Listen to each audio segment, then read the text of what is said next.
抖音小黄车即将攻陷日本。嗨，我是电商托尼陈，电商情报站这个系列我们会比较深入的分析电商市场，来聊一下我所看到的产业变化，或是未来可能会发生的事情。这样，我的预测还算准哦，可以查我过去的影片哦。那我们上次影片在讲说酷碰啊，韩国的 Momo 哦，他在搞什么鬼？你还没看过的话，可以看一下。这集我们来聊抖音小黄车哦，抖音小黄车将攻陷日本。先讲一下这件事情为什么重要哦，因为这是一个重要的风向球。我们之前的影片就有提到，现在中国的电商大战略就是要搞跨境电商，因为那个国货要出海啊，他们太内卷了嘛，那个生产的东西超级便宜，货比人多的阶段，然后再加上美国关税，所以现在往其他国家的出海就是他们的国策之一，这是真的哦。那上半年都还是在整合阶段，然后等到现在关税要逐渐明朗哦，下半年哦，应该动作会很多哦，会非常的夸张。那进攻的号角就会响起了，日本，这个第一枪。来，那个抖音小黄车哦，在今年的6月30号正式踏上日本国土，这很新哦，这非常的新哦。6月30号，那我未看先猜，韩国会变成下一个市场，因为他们去年年底就已经在韩国申请 TikTok Shop 的商标了。那日韩都有，你看台湾就不远了。所以这件事情值得我们电商从业人员认真关注。这是会改变整个电商销售格局的大事情哦。我们现在就先来说日本的状况哦，等到韩国有新的消息之后再来更新。来，我们先来看这个新闻，来标题我念一下：再下一城，日本电商市场将迎巨变 ，TikTok Shop 吸3300万用户强势进军哦。那内容是这样，在今年的6月30号。中国国内的话，他们叫抖音，然后在海外一律都叫 TikTok 所以我们台湾也是用 TikTok。虽然我们在讲话，你也看抖音之类，我们还是讲抖音，但是就是 TikTok 海外站国际版。那 TikTok 正式在日本开通 TikTok Shop， 并且已经有包含WeGo、株式会社、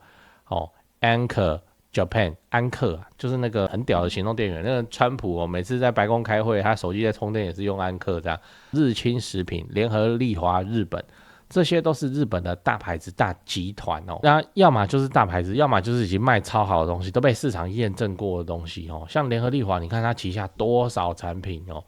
那这些都宣布进军日本TikTok Shop。那因为 TikTok Shop 在中国叫做抖音小黄车啦为了方便理解之后我都叫抖音小黄车抖音小黄车要先讲一下怕你不知道，反正我们现在不是在滑抖音吗？滑，然后它的左下角就会有一台小黄车，你点可以直接买就直接在那个 App 完成结账，它没有让你跳来跳去要干嘛的然后你点了直接买的话，然后线上刷卡金流是过它金流过它这一点蛮重要的这个我八卦的时候我再好好的讲。好，所以说商家是要去他那里的抖音商城上架然后上架完了以后你就出你的货或干嘛，然后等他打钱给你，扣完他要的费用，抽成以后打钱给你，运作上是这样子的运作。这就是抖音小黄车杀伤力极强。那我们也来更新一下 TikTok 它本体在日本的发展情况。首先是月活跃用户达到3300万户然后日本的总人口是 1.2 亿嘛，换句话说每4个日本人就有一个正在滑 TikTok 这也是真的我去日本的时候，街头巷尾还有那牛郎店，牛郎这你看就知道这个好标准这就是大家想象中的日本牛郎，那个跟我们的审美都不一样，就弄那个头然后那个脸超白的然后化妆看起来娘娘的在那边跳舞，然后再拍抖音反正就是这样。然后日本的电商规模就是日本总体电商规模2580亿美元台湾的电商规模是250亿美元，10倍。对啊，也就是说日本的电商规模是台湾的10倍再加上中国他们本来就有那个抗日情节进攻小日本要抢日本的姑娘什么的这也不用猜了。对中国来说，这个拿下日本电商市场，这不只是做生意而已，还是一个什么民族情节之类的那一定会是他们今年的核心目标。因为在美国你看问题那么多一下子又怎样，又被禁又被什么，然后因为它又有关税，好，那我们就日本吧，就是找一些市场 TikTok 本来就已经发展的很好的海外市场，然后去导入 TikTok 小黄车，就这样，抖音小黄车。接下来我们就要来聊抖音小黄车的表现，威能有多厉害。我们先讲它的中国的表现，然后再看它最近针对美国推出的成果报告。先讲中国，它公布了2024年的 GMV 是4780亿美元 ，YOY 是35%。那对照组是淘宝，淘宝的 GMV 是1兆1150亿美元，我靠，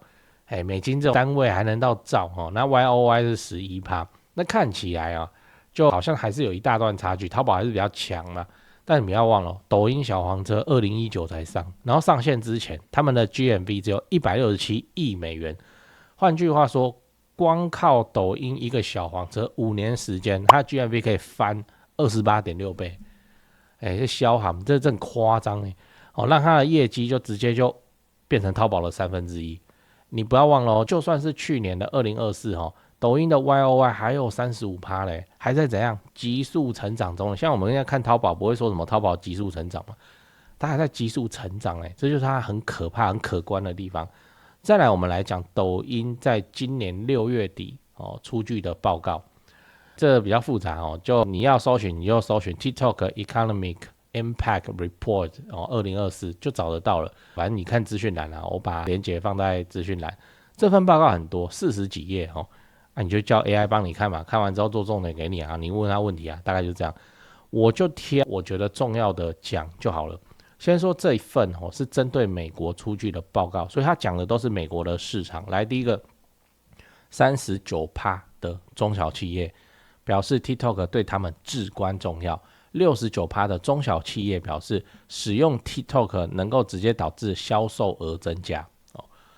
第二个，有超过70%的人认为 TikTok 向他们介绍了他们感兴趣但不会发现的商品。白话就是说，他们看了 TikTok 影片之后被种草，然后就要买就这样想买的东西就变得更多了。他们平常是不会去找这个东西的。然后你看第三个，超过51% 的用户有点过 TikTok 的岛外连结并且有30% 的人是真的有买商品。这是很夸张的数字再提醒一次，这个是 TikTok 在美国市场的战绩。我未看先猜，这个战绩当然也会就烧到韩国跟日本嘛。再来，你要知道为什么抖音小黄车很恐怖你看我频道那么久了，你也知道我一直在说抖音小黄车才是我们电商的终结大魔王最终大魔王。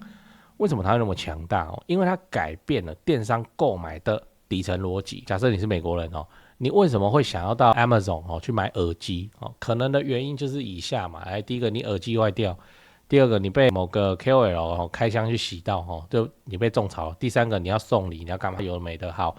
就是你有买耳机的需求，是因为你就有需要你就有一个需求或目的或问题要去被解决嘛。所以电商平台的搜寻功能怎么样很重要，它必须让你怎样在快速找到这个是有教材的PC Home 对不对？ PC Home 不是说什么排版超乱，然后他找的东西都找不到，有没的，对啊电商平台的搜寻功能会非常的重要。某个你需要的商品，你输入关键字，可能的关键很鸟什么你也乱讲送礼空格推荐之类的，然后推耳机给你之类的好，那总之就是你有需要，你有目的要实现，你才会下单嘛。不太可能说你没事就在 Amazon 上面逛一整天，逛3-5小时，不然来买看，这个耳机好像不错，然后就来买。这件事情不是不会发生而是它很难发生。就你要让观众靠浏览那大概只有特价专区，什么必抢好物限时特价大概只是这样而已。好，那抖音它的机制是什么？它就是给你看一大堆种草的影片，然后你看你喜欢旁边小黄车点了就买了，就这样。这你都看过很多对不对？懒人在家必备10大好物，然后动作都很快，都加速然后他一次讲10个旁边小黄车都可以买呢就这样不然就是一个道长，然后讲佛法或者是干嘛有没的，然后旁边直接就有那个经书可以买，都这样跟内容是配在一起的我举个例子，例如说这是一个飞剑的玩具你可以看到它可以用手势操控这个是图片，我也不能放影片，因为放影片就会被黄标。所以就图片大家看一下就好。总之它可以用手势操作，御剑飞行，很屌啊然后你看它中间是不是有3个洞？那螺旋桨无人机螺旋桨所以它会像那个空拍机一样那样浮起来，然后被你手势控制，然后剑跟着很屌很帅这样好，那你跟我说谁没事会在 Amazon 搜寻这个你这个关键字要怎么下？你要会飞的剑空格推荐什么东西啊？你不会有那个情景，你去搜寻那个会飞的剑嘛但是啊，这个销售场景在抖音就会发生，对不对？你就滑，我靠，这什么好帅喜欢就买又便宜3只还特价，好，那就买了。那就这样，购物跟视频同款，就看得到购买资讯，然后就直接点，然后那个 Face ID 或什么的就把钱付掉，就这样所以抖音才会那么猛啊，兴趣电商啊，兴趣啊你根本也没有跟会飞的剑有什么关系，只是他影片那边打，然后你滑到你觉得哇好帅。那你就要买。我跟你讲，我的那个手机我存超多抖音广告，超级多，300-400折了。就是我看到那个很屌的广告，我就会直接把它存下来录荧幕我也要存有些是禁止分享，我不知道为什么。好，就我存300-400折，那些在销售起来的力道跟你就要点去，然后看电商的详情介绍页，力道完全不一样。你就是要人家用给你看这才能卖很多稀奇古怪的东西，比方说超大的伞或皮卡丘的伞或者什么的。我们电商在制作着陆页的时候，有会考量的重中之重就是使用场景嘛。比方说你要卖一个拖把，你就要有一个拖把的图在拖家里的地的那个图嘛。在抖音是直接短影片就让你看，然后旁边狗还跑来跑去，然后狗毛轻松拖起，然后这样子展示这个东西，这个场景可能才3秒，又换下一个场景，办公室又换很好看的，真的很好看。就抖音这么猛啊，然后又兴趣电商，然后看到又一个很帅的好物又便宜，他们可以直接买那他创造出了新的销售场，兴趣电商。兴趣电商老题目了，前几年常常在讲，现在很猛，真的很猛，在各国都披荆斩棘一路顺风，这样大获全胜，销售全部都在 App 上完成，意思是金流过它，在我们业内看起来，这个叫金流过它不用跳来跳去，所以它的购买体验怎么样？极好。接着我们来讲抖音小黄车怎么改变电商市场还记得我们刚才讲的数字吗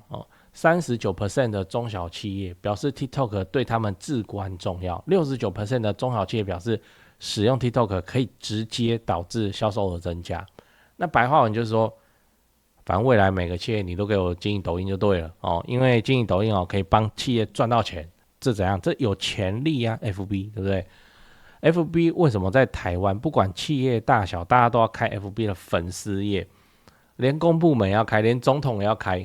这边先讲一个题外话，台湾开粉丝页的数量是大概全球的1、2名就是外面国外的世界里头没有人开那么多粉丝页，几乎是人人都有开那个粉丝页跟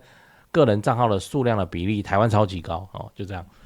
好，总之啊，就是台湾 FB 的环境为什么大家都要去开那个粉丝页？因为你的受众你是企业，你的受众就是消费者，都在 FB 上啊，不然都在 IG 上现在都在脆上啊。之前还有一阵子有一部分在迪卡上，然后迪卡好像快不行了就这样啊那政治人物他的受众是选民嘛，选民也不是都在 FB 上嘛就这样啊。企业投 FB 广告就能接触到他的受众，就能赚到钱，很合理啊就这样。好，那未来日本的各个企业都会开自己的抖音，信不信？因为牛郎店都开了不要忘了抖音还能够直接卖东西直接卖产品，它不像 FB 鸟。其实 FB 这也是很诡异，对不对 ？FB 做电商为什么一直搞不起来？而且以我们看我们的手机当然我知道你要说FB 现在老人才用，没有好不好？很多爆料或什么的，像黄国昌他在突然发什么，他也是发 FB 黄国昌不是说大家可以去看我 FB 吗？而不是说大家可以去看我的 IG， 不是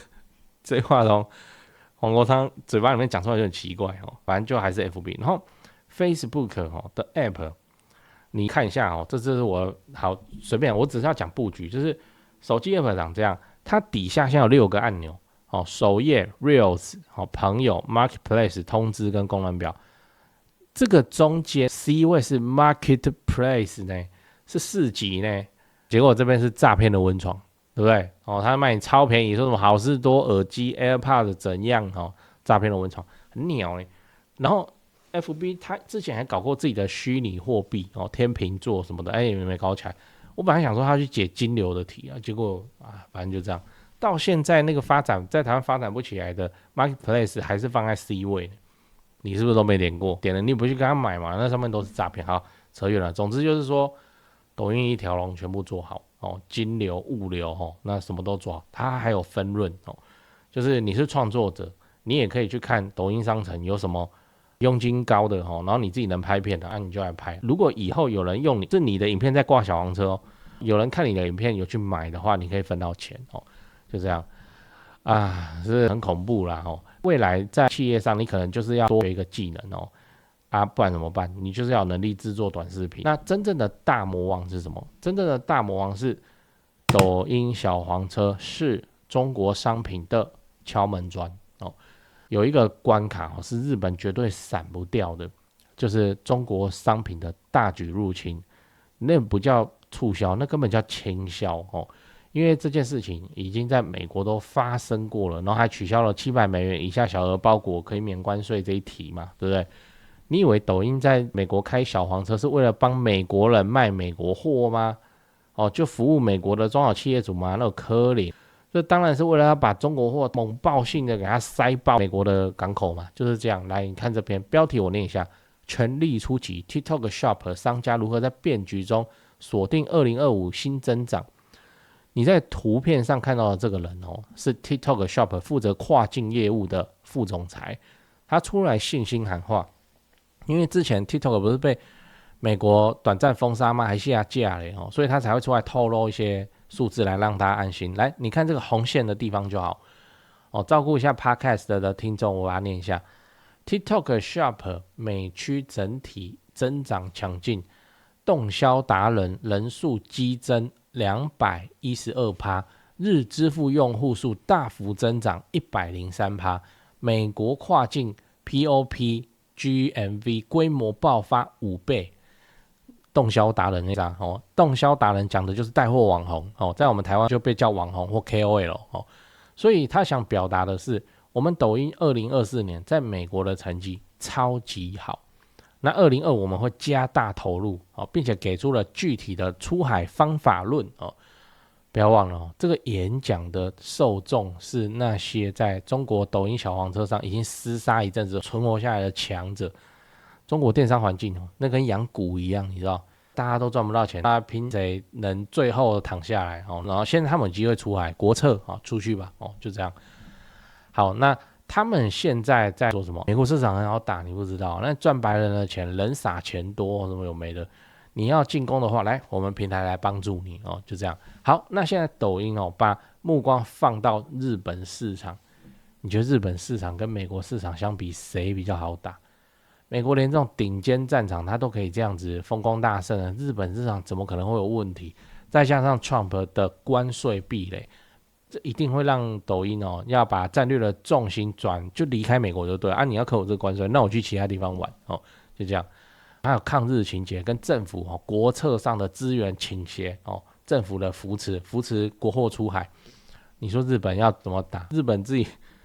我上一集才在骂哦，在骂说政府要干预啊，台湾政府要干预啊，不要让什么外商电商平台、通路平台来台湾让嘎嘎乱杀哦。底下留言一堆哈，很好看，我看了都差点爆血管。日本又来了，日本怎么就这样就开放？那日本的电商市场是真的微啊。当然我也知道会有人觉得说这他国事务人在讲迷恋化修我们台湾没关系啦哦，你觉得呢？日本跟韩国的电商市场都被攻下来以后，我们台湾的电商市场日子还会好过吗？是不是哦？投审会政府啊，你真的要守住啊，让我们台湾的这些品牌电商或电商从业人员哦，在现在这个阶段哦，能做什么事情？有个眉目嘛，有准备缓冲的时间嘛，你不要突然就开了。说实话，我们现在能做的事情真的很少啊，大概就是多了解抖音的机制啊，甚至你就要开始练习拍抖音的影片。我相信你是电商的行销的话，你早就都被要求要做短影片了，对不对？那等到开放小黄车的时候，你看你能不能成为第一个吃鱼的人，或者是你就是专注在会员身上，让这些会员变成你的铁粉。就算小黄车来袭那他们还是只愿意购买你的产品不然就是只愿意跟你买你的小黄车这样才会有存活的几率这样生存下来的几率才会变大。各自保重啊，这真的是大魔王没有滑过抖音在卖货的影片这都不知道它的震撼力有多强，很恐怖啊，真的很恐怖啊，就是洗脑的程度不是我们简简单单的产品销售着陆业有办法去搞定的，完全不同档次的强度。讲八卦，我们来盘点一下我们台湾电商市场目前的境外电商巨头有谁通路平台方面，来 Coupon 韩国的淘宝中国的，虾皮新加坡的，这当然有奇异嘛，再说来拼多多中国的，西印中国的，还有很多。今天影片讲的抖音小黄车中国的，来您看看上面每一家的资金实力是不是都比台湾的某某还要强大很多倍？那台湾的机会在哪里？我讲一个模式这个模式啊，我们 Cyberbiz 的客户也有在做那我们的 AN 团队也在辅导客户在做这件事情，就是 YouTube 加导流到品牌官网我再说一次 YouTube 加导流到品牌官网，这是我目前所看到的突破口这个我要先说明一下，就是你在看 YouTube 影片的时候，下面有些影片不是下面会有商品可以直接点吗？点的是要导到站外去了你要看范例的话，就不知道我在讲什么，什么 YouTube 的商品那什么那你要看范例，你就看老高与小莫讲外星人那个老婆很漂亮那个他影片底下都有挂商品那你就可以直接点到 Pandora 那边去那也是我们的客户。这个就是 YouTube Shopping 导购，就是你影片经营者，你底下可以放商品，就是 YouTube 它吃电商就对了然后导到站外去。几个重点，第一个它是导到站外，换句话说金流物流那站外的人自己处理它金流没有过不像抖音金流要过它金流过它就有什么问题，它抽趴或什么它可以先扣走嘛，剩下的钱才还你嘛就这样，会有一个账期的问题，就跟现在经营虾皮一样那 YouTube 很佛呢，他就拐到外面去都没关系，你从我这里拿流量是没关系的这样。好，那第二个的话是他现在没有抽没有抽成，零抽成，你觉得有可能吗？那么好的给你客人还不抽成未来可能会抽啦但初期至少到现在这不是什么很新的事情，这1年多了在台湾开放1年多了就是没抽抖音小黄车我跟你讲抽超级之凶，因为我常年关注这个中国电商我大概都知道那个情况，我说的是大概当然未来会怎么样不知道，但现在抖音小黄车大家都在说出得了或赚不了钱。那 YouTube 就不一样， YouTube Shopping 是你付钱给频道主自己经营的网站呢，对啊，就是品牌官网中小企业或者是新创品牌要拼生存，我看目前要靠这里，你才能够避开通路平台那边大乱斗你东西上去便宜卖，然后你也赚不到多少钱，然后消费者不知道哪来折价券一大堆，那边折到你的毛利都没了就这样。你经营 YouTube 的频道你又可以怎样？又可以吸流量又可以到自己家的品牌官网去累积那个会员，日后去做会员的再行销，这个逻辑是顺畅的不是说像日本将来就这么快，现在就会发生一件事情，就是说你做电商的逻辑全部都要改到小黄车那一套。小黄车那一套什么？投广告。你以为嘞？你以为内容足够好，他帮你病毒影片或什么哪那么好啊？投广告他们叫投流啦我会说现在不管是 B2C 行业还是 B2B 的行业的版本答案就是什么？就是拍影片，然后影片红了带货就这样。那你 B2B 你就是留咨询TikTok 也有这个功能，它叫做客户询问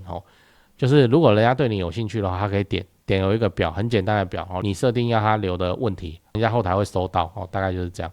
所以 B2B 也能做那 B2C 也能做。B2C 就是小黄车带货那 B2B 的话就是我刚说的询问好，那抖音小黄车内容足够好，你觉得会被转传出去吗？据我所知是不会就是你要大量的投放广告，那个广告投放会投放到什么程度？投放到大概营业额的50%，真的这个不止一个那个中国电商在讲，一大票人都这样讲，就是演算法我们大家都知道演算法很厉害，对不对？你的销售资料都在他的那个平台上，所以他就是掐的刚刚好，让你去投广告。OK， 好，你就投，我就给你流量硬生生的给，然后控制在大概你从我这边赚到的营收假设是100万人民币好了，你广告要投到50，怎么玩嘛？而且这个时间非常的短，像中国淘宝也有什么直通车这种东西，就是你要花钱才会有流量。简单理解就是各种产品花钱才会有流量的广告的道具让你买那淘宝从那个便宜的引流量道具走到现在做淘宝大概也要被抽掉20-30%、30-40%，这样花了好像7年还8年。可是抖音 TikTok 啊在中国从0到50%他们只花了1年半，就很快啊，很逼迫到大家没有办法去好好做生意就会变成这个样子。可是 YouTube 不一样啊 ，YouTube 这个平台非常的干净非常的友善。你说不干净，那是因为你看的东西又不太干净